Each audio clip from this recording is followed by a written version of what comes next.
Hello, this is Team 1B. I'm Samuel, your host speaking, and my teammates are Jenny and KKK. And we are representing a hypothetical company, White Star Computing, which is programming a shopping cart solution for an IT company. So when you receive a file, let us first talk about the setup. Our file comes in uh, zip version, a WinRAR, which when you unzip it, you'll get our solution along with some of the database files. Our instructions are here in the README, which actually gives you detailed instructions on how to install. I'll go through this briefly. So the most important thing is that over here in your Visual Studio IDE environment, for you to click the DB context file. Over here is called ISS DB context. On the constructor over here, at line 9 over here, it's important that you change your reference server to your device, whatever it might be. You may get the information from SQL Management Studio by right-clicking the database over here, clicking Properties, Name, and that's your server name. And that ID can be pasted over here to indicate your server. Of course, there are other lines over here that you can copy wholesale. One additional step that you have to take is to do a clean and rebuild solution. So you click clean solution. This will make sure that our database is cleaned, and then to rebuild the entire solution. And this will ensure that our solution is set up for your computer to run smoothly. Now, with that, we can take a look at our actual project. So it's currently loading here. So we have chosen Chrome to display our solution. Now, when you come here, it displays a login page.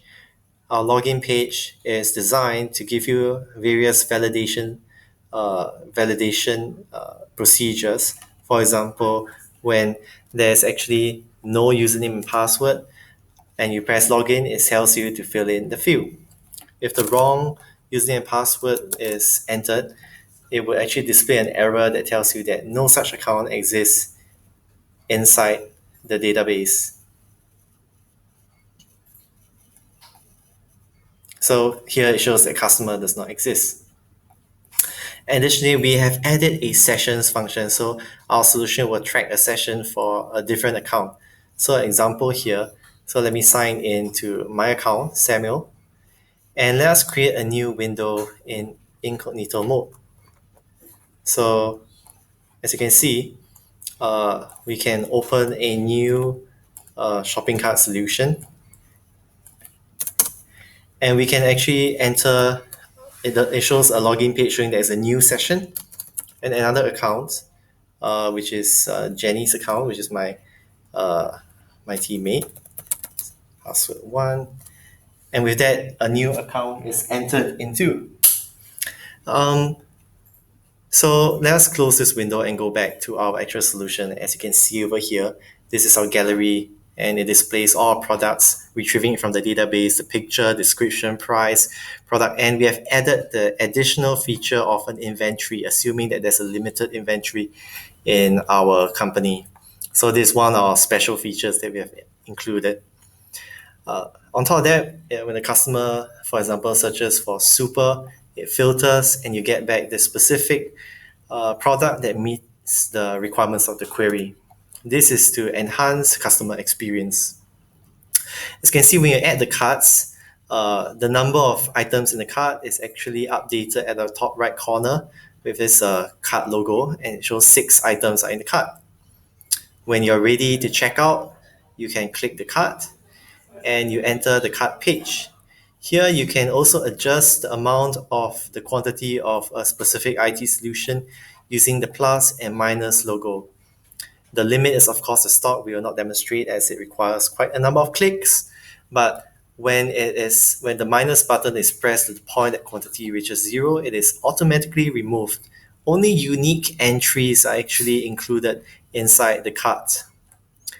If the customer decides to go and continue shopping, a button is there, and here a total figure is displayed for the customer to know how much he'll be paying when he presses checkout. When it presses checkout, it's assumed that payment is automated, and all these is entered into the purchase database, and an activation code will be displayed for all of the solutions that he or she has purchased. So we can view this purchase under the purchase page. Over here, we have added an additional feature to view the items by order or by item.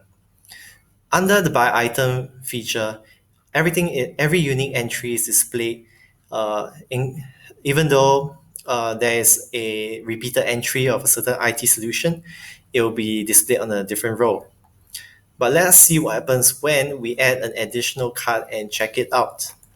So for example, in this case, we check out an additional card, and as you can see, this has moved into our purchased database.